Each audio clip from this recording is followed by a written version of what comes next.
Hello and welcome to Recharge Wrestling. We're here to plug you into the world of professional wrestling. It's Fisher here, and it's just a solo video reviewing AEW New Japan Pro Wrestling's pay-per-view of Forbidden Door, which took place on Sunday night.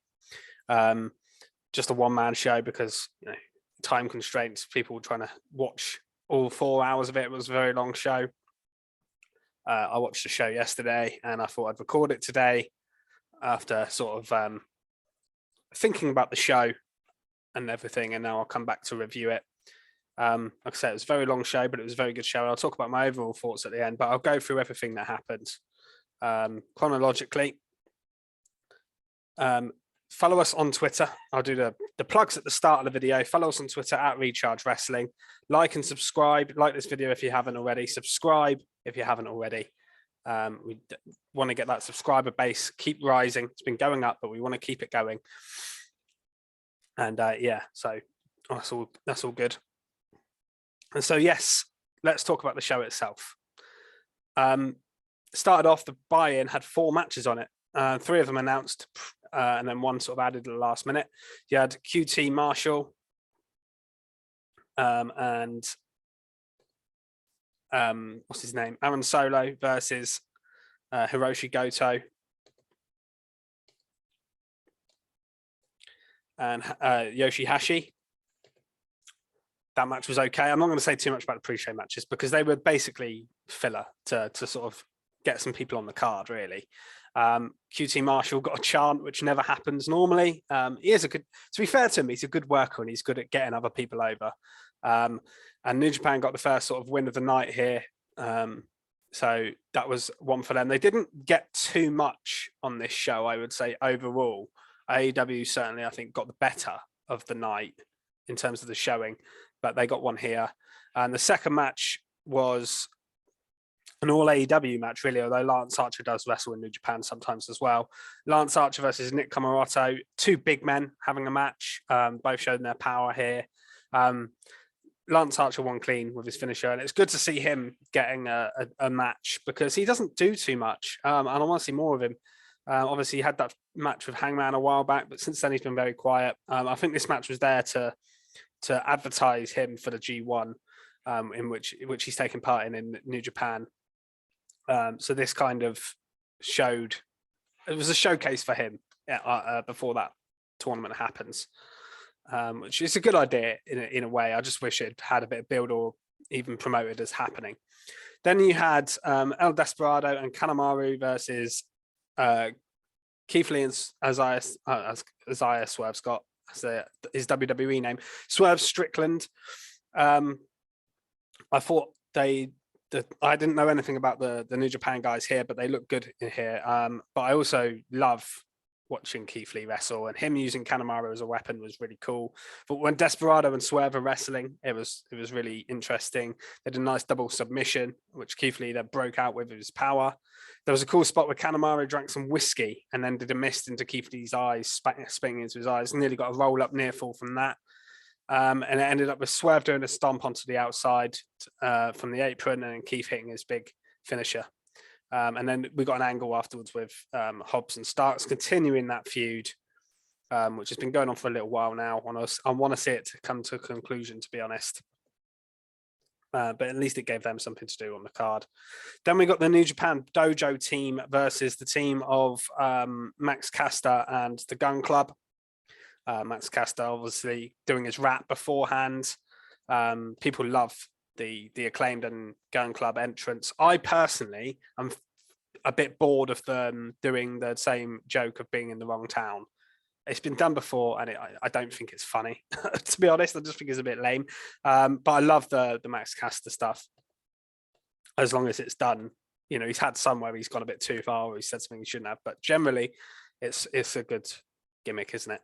And then I love Danhausen coming on the screen with a custom entrance with the Ass Boys on it. And then that distracted them and they ran off, which meant it was 4-on-2. But Billy Gunn wrestled quite a lot in this match, got a nice hot tag in and just destroying everyone. And he looked awesome here for his age. And just considering he doesn't really wrestle anymore very often. I know he does wrestle on Dark and stuff sometimes, but yeah, this was cool. But they won with a famous and then a mic drop from Caster. to win 4-on-2. And I thought this was a little bit of a burial of the dojo, to be honest, but it didn't matter. I didn't really know who any of it, to be honest, I didn't know who any of the guys in this match were. It was a pre-show match. It didn't really mean a lot, but I was surprised that I actually had the New Japan team to win this match in my predictions. And for them to win sort of 4-on-2, I was a bit shocked by, but I don't think it matters really in the grand scheme of things. But yeah, it was a little bit surprising. Then we got to the main show itself, which is where it really kicked off, and I thought it started to become a really good show. These matches on the pre-show were fine. Like, I thought the Keith Lee Swerve one was really good, actually. The rest of them were just okay. So we got an opener of Chris Jericho, Sammy Guevara, and Minoru Suzuki versus Shota Umino, Wheeler Yuta, and Eddie Kingston. This was a really, really good match. It went on quite long. What I hadn't thought of in the build-up is this match is the face-off between Suzuki and Kingston. And they got that very quickly, and the crowd went nuts for it. And I thought, okay, this is cool. And they were sort of chopping each other and stuff. That was awesome. There were some triple submissions from Jericho, Sammy, and Suzuki at one point. I thought Umino really stood out in this match as a really sort of, he was the only guy I'd never seen him really before in this match. Obviously, Suzuki's wrestled quite a bit in AEW, and I'd seen him a little bit previously. The other guys are all AEW sort of staples anyway, really, at this point. So it was only Umino really that I didn't know, and I thought he impressed in this match. I thought he looked really good. And then there was some really big spots everywhere, like massive cutters, splashes, everyone going around the ring. Jericho hit a code breaker to Umino, which he kicked out of. And then a lion salt. Umino nearly got a near fall because he did a punch off of it. It was really cool, actually. And that led to another near fall on Jericho. And Umino got the cool spot. Umino did the Walls of Jericho on Jericho. So there was a match a few years ago in Japan where Jericho had Umino in that. And then he got revenge for it here. That was a really cool, like, callback spot, if you knew that, you know, and it did show it before the match. So it actually did make sense to people who are watching who may not have known that. Yeah, and then out of nowhere, he hit Judas Effect to win Jericho on Umino. And then later on in the show, they approached him backstage, him and Martel and Parker, and they threw a fireball in his face, which I'm assuming will set up something down the line, probably happening in New Japan. I know Jericho wrestles quite often. He's wrestled at Wrestle Kingdom and things like that before. Maybe they're going to set something up down the line that I think will happen in Japan rather than on AEW TV, but you never know. Because obviously this is a show presenting both shows, essentially. So angle's going to be set up for either show. We then got Roppongi Vice versus FTR versus Jeff Cobb and Great Khan. Triple threat tag team match, winner take all. The NJPW IWGP heavyweight tag team titles were on the line here, along with the Ring of Honor tag team titles that obviously FTR won. And FTR end up draped in gold here, which I did predict, and I'm all for, because FTR, for me, I know Keeney has always been a massive fan for them, but for me, in this last 6 months or so, they've become the number one tag team, I think, in the world, ahead of even the Young Bucks and the Usos and whoever else you want to put in that conversation. I'm sure there are others people will think of, but yeah, for me, FTR at the moment are on the top of their game, and this was a really good match. I thought Jeff Cobb he's a powerhouse, isn't he? He always looks really good, and he's actually really athletic as well. Dax, the story of the match really was Dax getting injured early on. I'm not sure. I think it was a legitimate injury. When it goes backstage, gets taped up, comes back down. He was beating people up with one arm at one point. The crowd were going nuts when he came back out. And one thing I didn't expect to see, Cash Wheeler in this did a frog splash that Montez Ford would have been proud of. It was massive, and you just don't expect that kind of high-flying stuff from the FTR guys. But yeah, really, really good stuff here. Cobb, like I say, he looked really good in it, I thought, as well. He got a very close that was Roppongi Vice, got a very close near fall on Cobb, which Cash broke up at the last second. And then FTR in the end managed to win with the big rig and pinning Rocky Romero. And yeah, I was just happy to see FTR draped in gold at the end of the match. That was what I wanted to see from this, and that's what happened. We then got the fatal four-way for the new All Atlantic Championship in AEW. Another title. Like I say, too many titles arguably in AEW. I think that's a fair point to make, but if you're just judging this on this title and how it's presented on the night. I thought they did a really good job with the match. And I actually think the right person may well have won, even though I predicted Miro. I thought Miro might win because I thought he's had a title before and he suits having one. But Pac deserves something. He's someone who is a bit underrated, doesn't get pushed enough. I know he's in and out. He's always having travel issues, and he's had other things in the past. Malachi Black for me doesn't need a title to be relevant and to be cool. But Pac deserves this title, and the fans did chant, "You deserve it" at him after the match here, and I just thought it was really cool.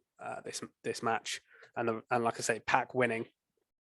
I did think at the start of the match, Clark Connors felt like a bit of an extra because it was three very familiar AEW guys, all WWE, ex-WWE guys as well, that were kind of pushed a lot in AEW and are very famous, like well-known faces to me personally.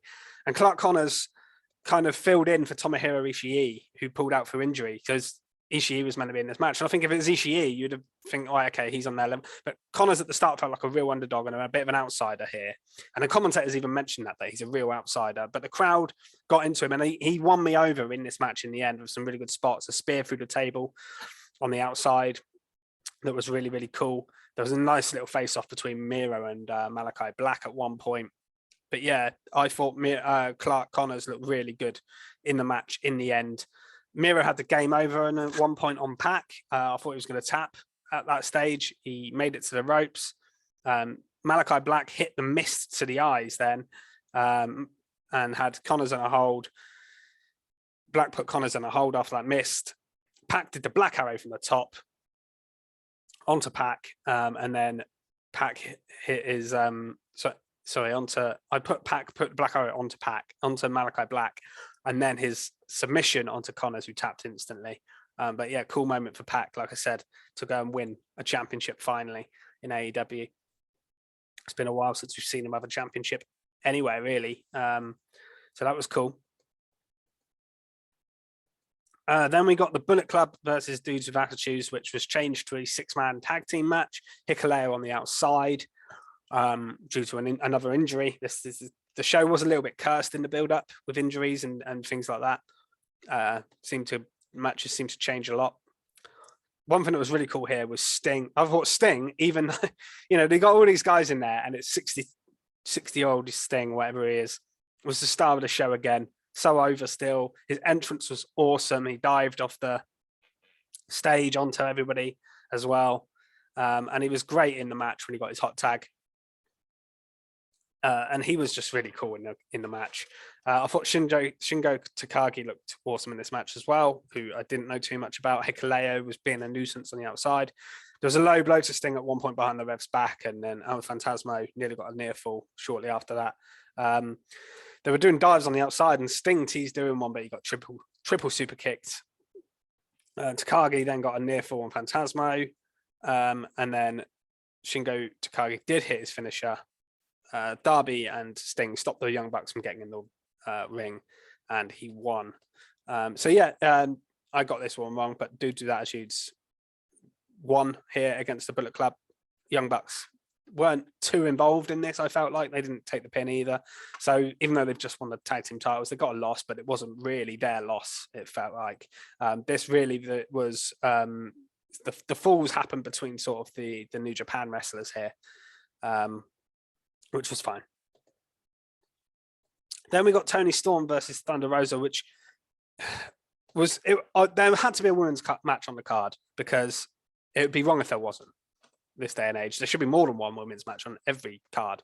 But AEW has a little bit of focus on the women's division, but New Japan obviously doesn't have a women's division. So the match kind of felt out of place in a sense of it was an all AEW match. I would have loved it if they could have got someone in from Stardom or something like that. But we got, it was an AEW storyline, so I don't mind that in a sense. But Toni Storm versus Thunder Rosa, the match was okay. I didn't think it was as good as I thought it was going to be. I thought it was going to be amazing. There was a lot of countering, but it was a slow pace. There was some nice stuff on the outside, but I didn't think their chemistry meshed as well as I'd maybe expected it to. What was really cool was the finish.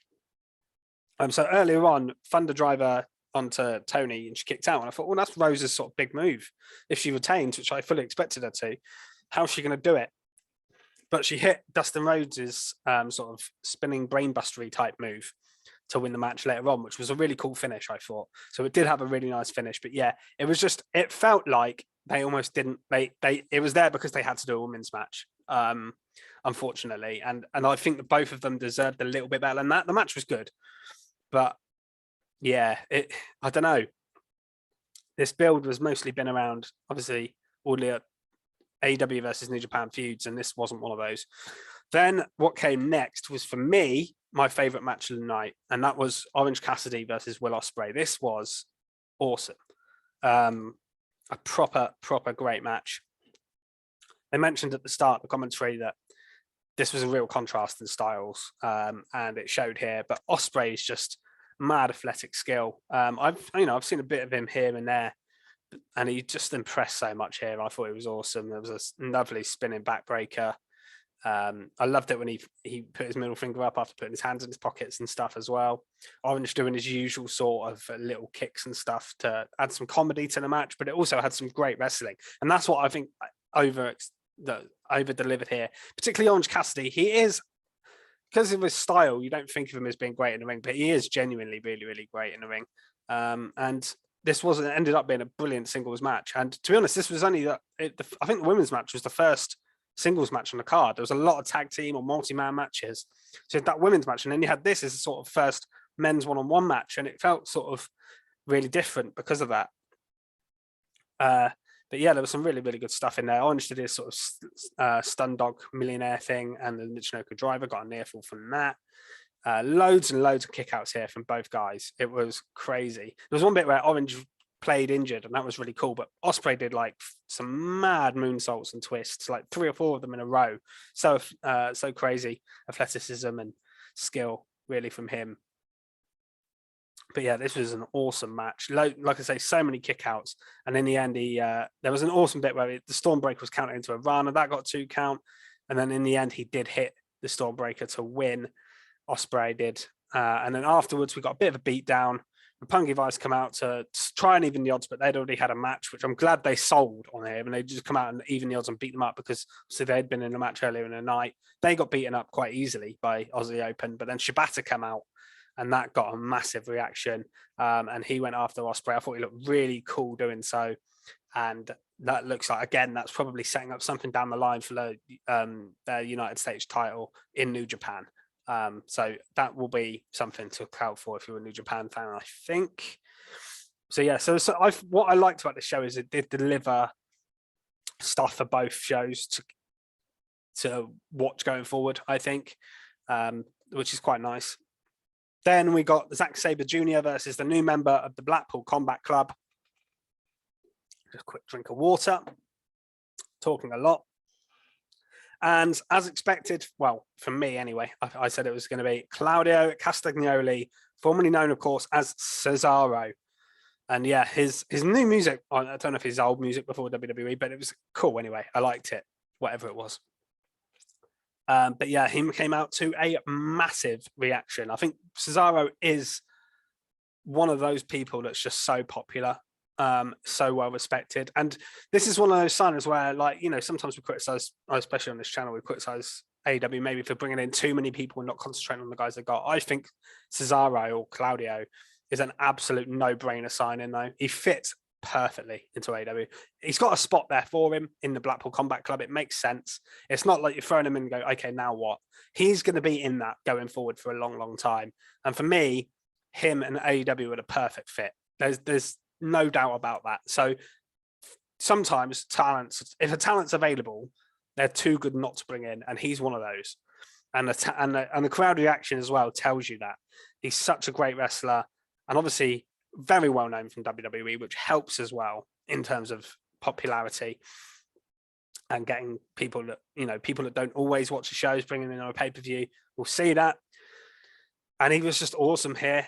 He hit that uppercut straight away in the neutralizer. Got a near fall. Like, I thought it was a squash match for a second. I was like, oh my God, poor Zack Sabre Jr. But did kick out. And it was then it ended up being a lengthy match. And Zack got his stuff in. He's got his limb stuff. He's very similar to Pete Dunne in that sense. A lot of submission. It's quite a slow pace at times when Zack was on top. Cesaro hit a lot of a lot of his uppercuts. He tried doing the swing, which the crowd were really getting into. He hit it on the third attempt, but he only managed 5 because his arm was hurt. In the end, he ended up winning by hitting an uppercut, a clothesline, and then hit a power bomb to win. So that might be his new sort of finisher. Here, don't know if he's used that previously before WWE, but in WWE, obviously, he used that neutralizer, which he used at the start of the match, mainly as his finisher. So, great introduction for Claudio. Looking forward to him being on Dynamite and in AEW going forward. Really great addition. Can't really say anything else about that. Then we got the Fatal 4-Way for the IWGP Heavyweight Championship, wasn't it? Adam Page, Adam Cole, Kazuchika Okada, and Jay White. They were just stood there, the 4 of them, and there was holy shit chance before a move was even done here. That was what we were looking at. At the start, White and Cole were working together a little bit. It was a nice big suplex on the outside. I like the bit where Cole and Jay White did the Bullet Club 2 sweep, but then a backstabber from Cole. Perfect move as well, backstabber for that situation. A backbreaker, nearly got a near fall there. There was a big moves going on everywhere. At one point, all 4 guys in the ring. Page went for buckshot lariat, countered, back into a dead eye. Got a 2 count, which was broken up by Okada. Then Cole and Okada did some wrestling, and it was just a great little sequence of events. Okada was one of those guys that didn't need a build. And it showed here. He kind of just came in. It was so big. It just felt like a massive, big time match with him in it. When he did his pose, the crowd went nuts, and he got attacked from behind, I think, then at that point. But then out of nowhere, the match kind of ended prematurely, and that is the only down point from this match. And one of the only down points from this show was, I think, a legitimate injury to Adam Cole. And we've seen a lot of injuries, and I think it was a concussion here. So Jay White won out of absolutely nowhere. I couldn't believe it when the match just stopped. So Okada was about to hit the Rainmaker. Jay White come in, hits the Blade Runner on Okada, and then pinned Cole, who was already down. It was a bit anticlimactic. JR even said on commentary, which I don't think he should do.